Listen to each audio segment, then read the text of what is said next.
अनमोल वचन। अखिल भारतीय संत मत सत्संग के संस्थापक और गृहस्थ में आनंद योग के जनक परम संत महात्मा परम पूज्य श्री यशपाल जी महाराज अर्थात परम पूज्य भाई साहब जी द्वारा प्रतिपादित इन अनमोल वचनों का पालन करना अति आवश्यक है। ये वचन हमारी गृहस्थ आध्यात्मिक साधना के लिए मूलभूत सिद्धांत हैं, जो इस प्रकार हैं। हम दुनिया की हर चीज की कीमत आंकते हैं, अपने मानव जीवन की कीमत भी जाने व परमात्मा की प्राप्ति हेतु साधना करें। मनुष्य योनि एक उपहार है, इसीलिए परमात्मा को धन्यवाद देते हुए आधा घंटा प्रातःकाल, आधा घंटा सायंकाल पूजा अवश्य करें। सत्संग, सतनाम व सद्गुरु को प्राथमिकता देते हुए इसी के आधार पर ध्यान योगाभ्यास अवश्य करें व गृहस्थ के कार्यों को परमात्मा का कार्य समझकर उसी की याद में संपन्न करें। हर समय ये ध्यान रहे कि गुरु कृपा द्वारा परमात्मा की पवित्र सत्ता का हमारी आत्मा में वास है, अतः मन में निरंतर अपने इष्ट देव का जाप करें। मान सम्मान की इच्छा ना करें व अपमान से दुखी न हो। परमात्मा के अतिरिक्त किसी और का भय न करें।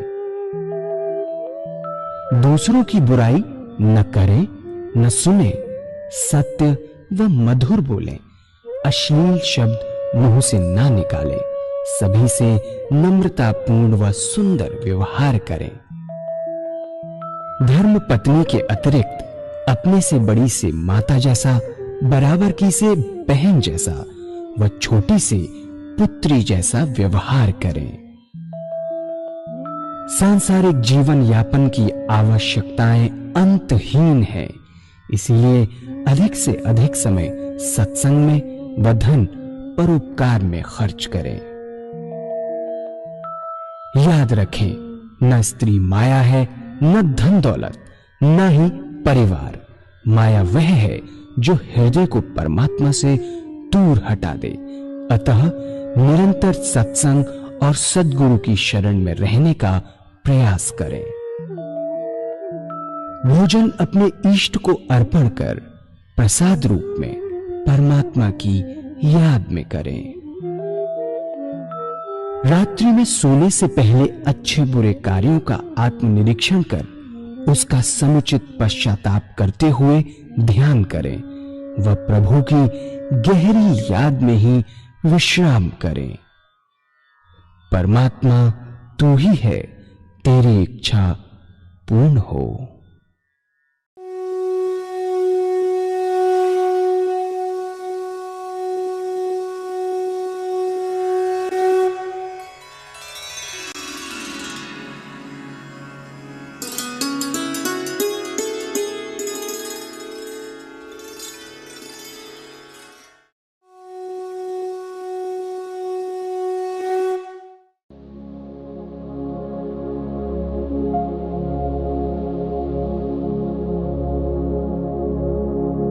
जय सद्गुरुदेव जय पद शरणं श्रेयस्वरूप चरणों शरणं। जय सद्गुरुदेव जय पद शरणं श्रेयस्वरूप चरणों शरणं। जो साकार पुजारी है उसका सबसे ऊंचा काम क्या है कि एक इष्ट निश्चित करना अपना। उसके लिए किसी के पास जाने की जरूरत नहीं है, बिल्कुल भी। जो आपका इष्ट है, जिसको आपकी आत्मा कबूल करे, परमात्मा की वो मूर्त जिसको आपकी आत्मा कबूल करे, अपनी आत्मा से पूछिए कि भगवान की कौन सी मूर्ति आपको सबसे ज्यादा प्यारी लगती है, कौन सी शक्ल आपको सबसे ज्यादा प्यारी लगती है, कौन सा इष्ट भगवान की मूर्त आपको सबसे ज्यादा प्यारी लगती है। उसे अपनाए, उसे अपना इष्ट माने, किसी के कहने से नहीं, अपनी आत्मा से पूछिए। आपकी घर के अंदर आपकी आत्मा सारे निर्णय अपने आप लेती है, और घर के अंदर वही काम करते हैं जो आपकी आत्मा निर्णय लेके करती है, किसी से नहीं पूछते। और कोई गड़बड़ी हो भी गई तो हमें कहते हैं भाई हमारी आत्मा की ने गवाही नहीं दी इसलिए हमने काम नहीं किया। आत्मा सबसे ऊपर, आपकी आत्मा आपके घर का मालिक। तो जो आपकी आत्मा का है उसे अपनाइए, उसे अपना इष्ट माने, उसी की पूजा करें, उसी का ध्यान करें, उसी को याद करें, उसे कभी बदले नहीं। ऐसा नहीं कि आज आप राम की पूजा करें, कल कृष्ण की, परसों माँ की। अगर रोज रोज बदलेंगे तो इसका विशेष आपको लाभ नहीं होगा। बदल पूजा का जो मकसद है वो चित्त की एकाग्रता प्राप्त करना है, और उससे ऊपर उठे तो मैं कहूंगा कि चित्त की वृत्तियों का निरोध प्राप्त करना, विचार शून्य अवस्था आ जाए, ऐसी आदत। अच्छा भी होगा जब आपका एक इष्ट होगा। अगर डिफरेंट करते रहेंगे तो काम नहीं बनेगा, पूजा का असली मकसद प्राप्त नहीं होगा। कंसंट्रेशन ऑफ माइंड, थोड़ा ऊपर उठिए अपनी पद्धति से।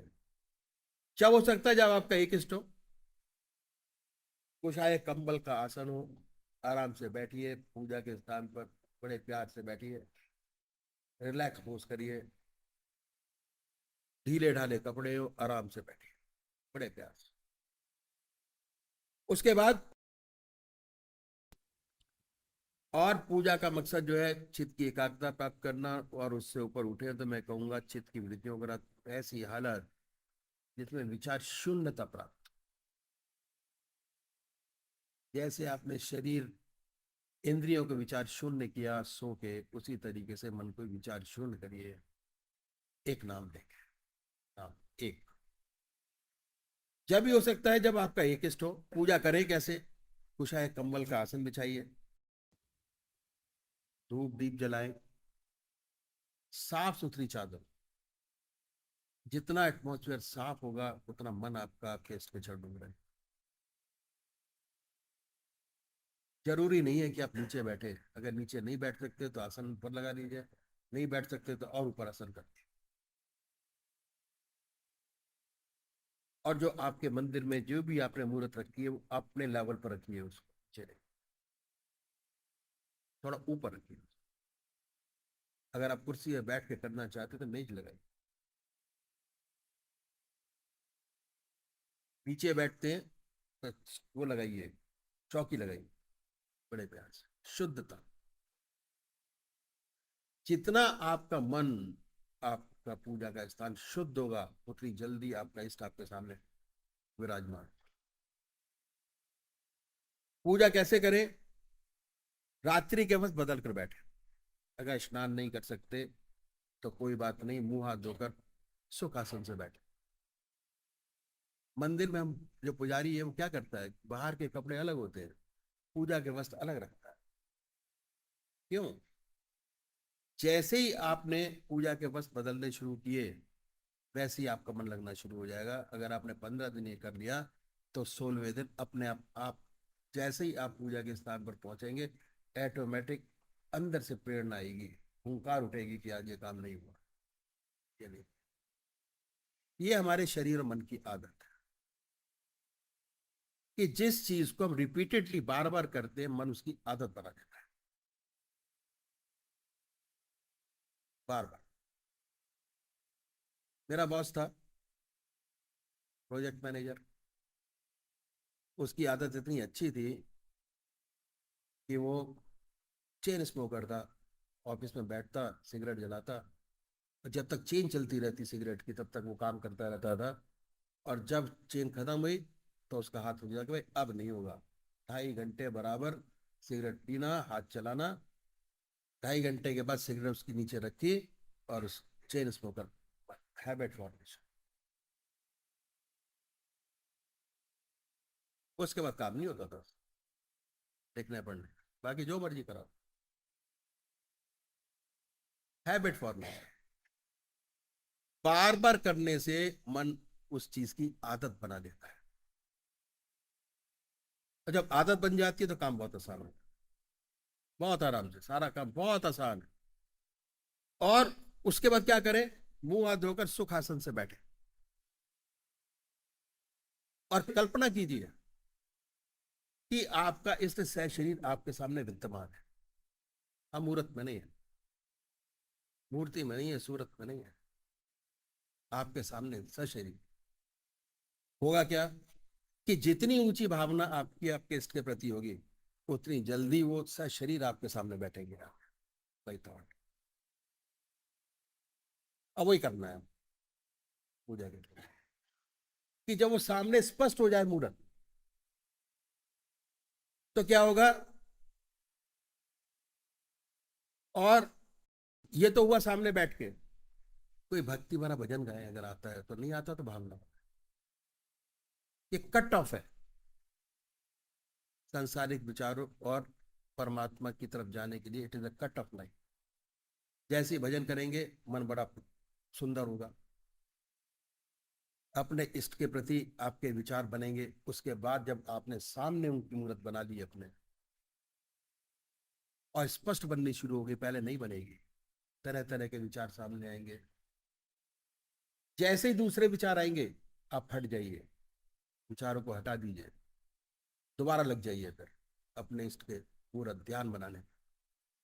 और उसके बाद क्या है कि आपके बहिर्मुखी विचारों की दुनिया से मन हटकर ईश्वर की तरफ लगेगा, अपने इष्ट की तरफ, जिसको आप सर्वस्व मानते हैं, वो आपके सामने विराजमान होंगे।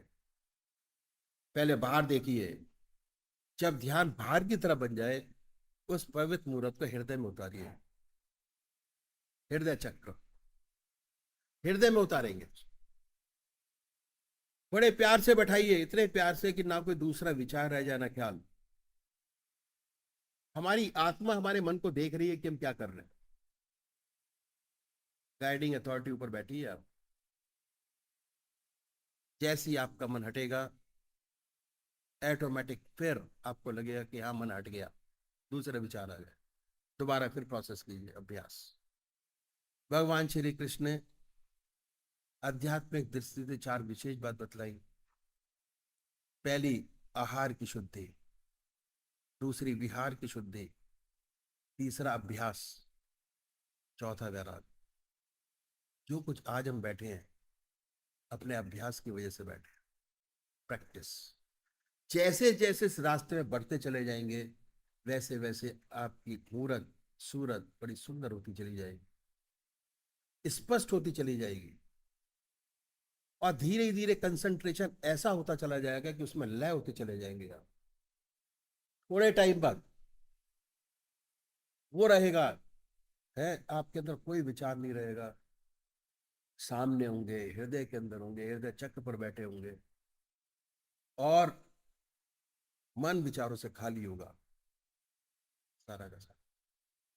जितने विचार हैं आगे के वो साफ होंगे, नए विचारों का आदान प्रदान होगा, नई नई चीजें सामने आएंगी। अब आप भी इस रास्ते को अनुभव करते चले जाएंगे, पकड़ते चले जाएंगे, बढ़ते चले जाएंगे। अब क्या है, हमारी आत्मा हमारे मन को देखती रहती है, बताती रहती है हम क्या सोच रहे हैं। जब मन हट जाए तो फिर प्यार से दोबारा उस मूर्ति को जमाए। उसके बाद ना कोई विचार रहेगा, ना ख्याल। जब चेतन अवस्था में लौटेंगे, नींद कब आती है? जब मन विचारों से खाली होता तब नींद आती। जैसे पूजा